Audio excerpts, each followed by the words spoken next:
আচমকা বৃদ্ধার ওপর হামলার অভিযোগ। ঘটনাটি ঘটেছে নরেন্দ্রপুর থানা এলাকার রানিয়ায়। ঘটনায় থানায় অভিযোগ দায়ের। অভিযোগের ভিত্তিতে ঘটনার তদন্ত শুরু করেছে পুলিশ।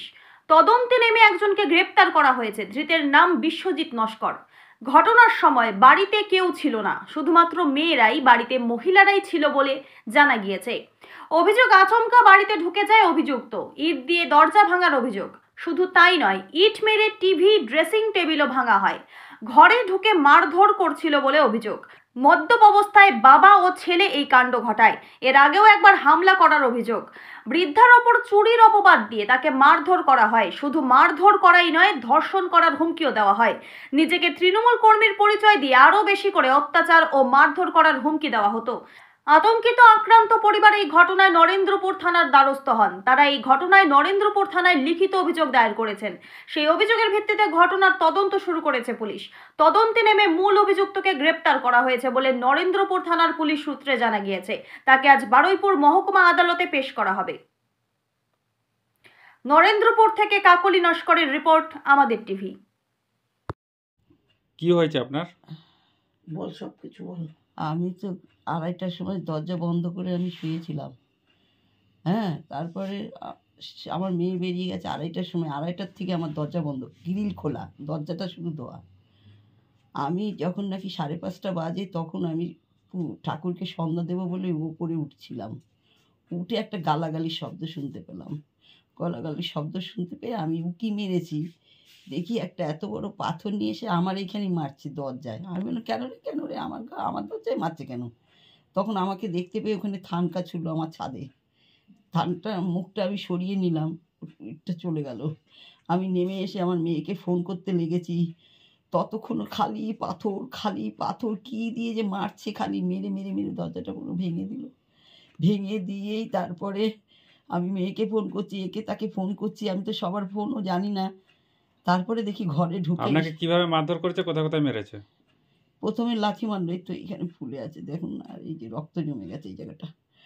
আর লাথি মেরে ফেলে দিয়েই মুখে লাথি মেরেই বলছে, শুধু বলছে আমাকে কেউ কিচ্ছু করতে পারবে না, তোকে আজকে শেষ করে ফেলবো, এরকম বলে এই দেখুন পা ফুলে আছে। তারপরে এই জায়গাটা হয়ে গেছে, মুখে করেছে, তারপরে এইখানে করেছে, তারপরে পায়ের ওখানে এইটা মনে হয় ভেঙে গেছে। একটা ফটো তুলতে বলেছিল, কালকে আমি আর যেতে পারিনি হসপিটালে। বলেছিল এইটা ফটো আপনাকে তুলতে হবে। পুলিশে জানিয়েছেন? হ্যাঁ, পুলিশ সব কেস হয়েছে। আপনার কি নাম? আমার নাম চঞ্চলা দাস। এরা প্রায় এরকম করছে। কে করেছে এটা? এটা এবারই ছোট ছেলের ছেলে। কেন করেছে? ওই কোন 2 বছর 3 বছর আগে কার সঙ্গে কি হয়েছিল সেটা নিয়ে, অন্যের ঝামেলা নিয়ে আমাদের সঙ্গে ঝামেলা করবে। কালকে তো কিছুই হয়নি, পরশুদিন কিছুই হয়নি, চুপচাপ ছিল। ওই মদ খায়, সব দল বেঁধে মদ খেয়ে ব্যাস কি উঠেছে মাথায়, ব্যাস শুরু করে দিয়েছে। আমি একা ছিলাম ঘরে, তারপরে আমাকে মেরে যখন পালিয়ে গেল। আপনার নাম? কার নাম? আপনার? আমার নাম চঞ্চলা দাস। কি হয়েছিল ঘটনা? হঠাৎ দেখছি মা আমাকে ফোন করেছে, তখন বলছে তুই, আমি আমাকে মেরে ফেললো। আমি কি হয়েছে বলছে, ভটু সব ভেঙে দিচ্ছে ঘরে ঢুকে। তখন আমি যে করে হোক আমি এসছি, দেখছি মাকে মেরেছে ওই ঘর থেকে এখানে ওরা নিয়ে এসছে। এখানে দেখছি মার সব জায়গা মানে ফোলা, হাতের এখানটা, মুখে ঠোঁট সব ফোলা, আর এই যে ভেঙে দিয়েছে। হঠাৎ ও কেন করলো জানি না, খালি বলছে যে আমার মা নাকি ওকে গালাগালি করেছে। তা আমার মা তো ঘর দিয়ে আমরা বেরাই না, ওখানটা আমরা বসিই না, ওই ভয়ে, ওদের ভয়ে। 2:30টার থেকে মানে আমি বন্ধ সেই ঘরের দরজা, আর 5:30টার সময় ওরকম ও করেছে। কি ভেঙেছে, কিভাবে করেছে? প্রথমে নাকি গালাগালি দিচ্ছিল, আমি যা লোকের মুখ দিয়ে শুনলাম, প্রথমে গালাগালি দিচ্ছিল। আমার মা কিছুই জানে না ও কাকে গালাগালি কি করছে। মা তো ওপরে, হঠাৎ একটা আওয়াজ পেয়েছে, মা মুখটা বাড়িয়ে দেখছে ও থানি ছুটছে। তখন গেটের ওই গেটটা দেওয়া আছে, আর এই গেটটা ভেতর দিয়ে দেওয়া আছে, কাঠের গেটটা দেওয়ার পরে মা যখন বলছে এই গালাগালি দিচ্ছে ও যখন, আর ওইটা করছে, তখন মা সরে গিয়ে মা নিচে নেমে এসছে। ততক্ষণে ওর ভাঙা হয়ে গেছে। মা ওই খাটের উপরে উঠেছিল, ফোন করছে আমাকে, বলছে ততক্ষণ ও মাকে টেনে নামিয়ে মারছে, লাথির পর লাথি ওই ঘরে। তারপরে ঘরের সব জিনিস ভেঙেছে, বলছে আমার পেছনে সব পার্টির লোকরা আছে। ও যখনই যেখানে মদ খাক খালি বলে ওদের তিনজনকে কোপাবো, মার্ডার করবো। অনেকেই আমাকে বলেছে, অনেক ছেলেরাই বলেছে যে দিদি টুকলিদি জানিস ওরকম বলে, তোরা একটা ব্যবস্থা নেই।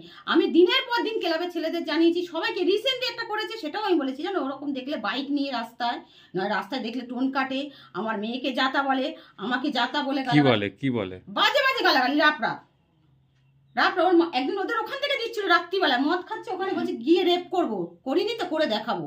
আর ওনার মা বলে ষাঁড় ছেড়ে রেখেছি, ষাঁড় করে আসবে, এরকম মুখের ভাষা। কতটা আতঙ্কিত আপনারা? আমরা অনেকটাই আতঙ্কিত আছি। আজ 3-4 বছর ধরে এখন টর্চার করছে। এখন কি চাইছেন? এখন চাইছি এটা ন্যায্য বিচার হোক। ও বারবার কেন এরকম করবে আর করে পালিয়ে যায়, আর তার সাথে ওর মা আর এদের ফ্যামিলির 2 বোন এক বাড়িতে বিয়ে হয়েছে, ওই জন্য জোর বেশি। সবসময় খালি বলে নাকি আমরা গালাগালি করি, আমরা নাকি গালাগালি করি। আমরা তো থাকিই না, দিনের পর দিন আমরা থাকি না। এই 3 মাস পরে বাড়ি ঢুকেছি। আমার মা আমি যখন না থাকি, আমার মা গেটে তালা থাকে, আর আমি যখন থাকি ওই গেটটা তালা থাকে না, ভেতর দিয়ে আটকানো থাকে। আপনার নাম? আমার নাম মিতা সিং, মায়ের নাম চঞ্চলা দাস। আপনারা কি দেখেছেন, কি হয়েছিল? আমরা তো দেখেছি যে গালাগালি করছে, তারপরে দরজাতে লাথি মেরে দরজাটা ভেঙে দিয়েছে, দিয়ে ওনাকে ঘরে ঢুকে মেরে ওইগুলো ফেলে দিয়ে গেছে।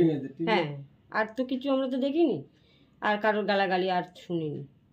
তারপর আপনার ভিতরে ঢুকে কি করলেন? ভেতরে ঢুকেছি বলতে আমি ওইখানে ছিলাম গেটের কাছে, আমি ভেতরে ঢুকিনি। আমার ছেলে টেলে হয়তো ঢুকেছিল, ওনাকে ছাড়িয়েছে।